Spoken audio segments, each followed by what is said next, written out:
Bonjour, aujourd'hui nous allons voir ensemble ce qu'est l'outil SWOT et comment l'utiliser avec un exemple concret. Le SWOT, qu'est-ce que c'est? Le SWOT, ou MOF en français, est un outil qui permet l'analyse stratégique d'une entreprise.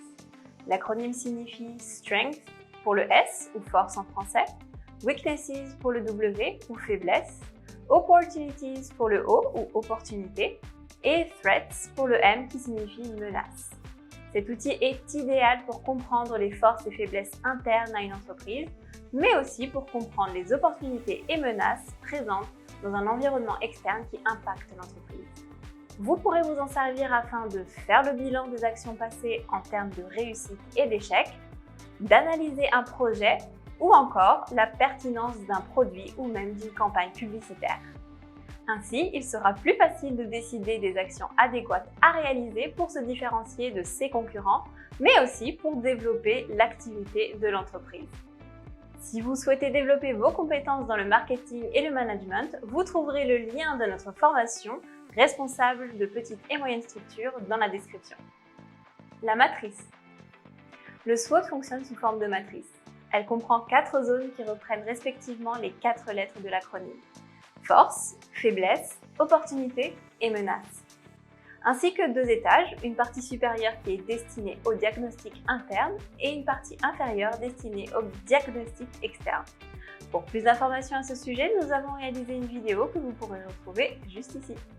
Remplissez la partie force avec les savoir-faire, les compétences, les ressources, les avantages concurrentiels et les actions prises par le passé avec la résultante positive. Remplissez la partie faiblesse avec les handicaps de l'entreprise par rapport à la concurrence, les lacunes, les limites en termes de ressources et les impacts négatifs des actions prises par le passé.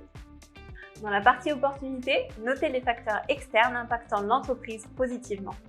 Les nouvelles tendances du marché, les nouvelles lois, les nouvelles technologies et les changements sur le marché concurrentiel positifs.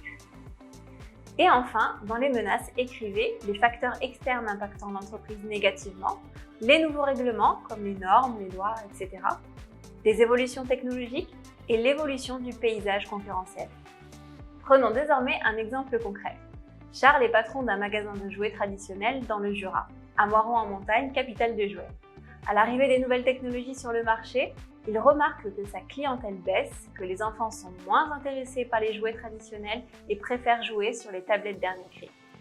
Il décide donc de faire appel à vous pour établir un diagnostic stratégique. Dans un tableau, vous notez force d'un côté et faiblesse de l'autre. Sur le côté gauche, vous mentionnez interne.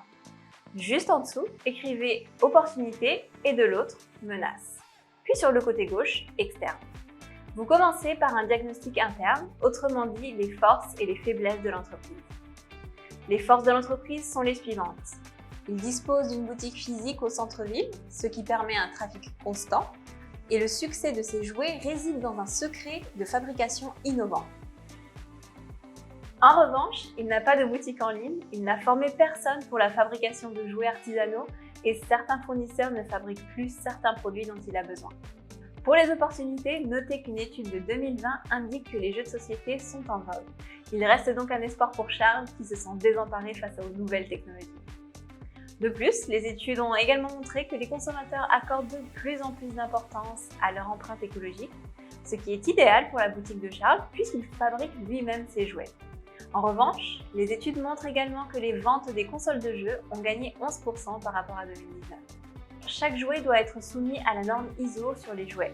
Cela peut potentiellement impacter le business de Charles car il devra s'acquitter financièrement de potentielles nouvelles normes. Pour finir, les décisions politiques concernent un potentiel confinement qui pourrait également venir impacter le business de Charles. Synthèse de l'analyse. Souvenez-vous qu'il est important de faire une petite synthèse des points importants mentionnés dans la matrice et d'en tirer un plan d'action concret selon les objectifs de l'entreprise. Pour synthétiser l'analyse, l'entreprise de Charles bénéficie d'un trafic constant grâce à l'emplacement de sa boutique au centre-ville et sa technique de fabrication innovante participe au succès et à la réputation de son entreprise. Cependant, Charles n'a pas pris le tournant digital pour son entreprise, contrairement à ses concurrents.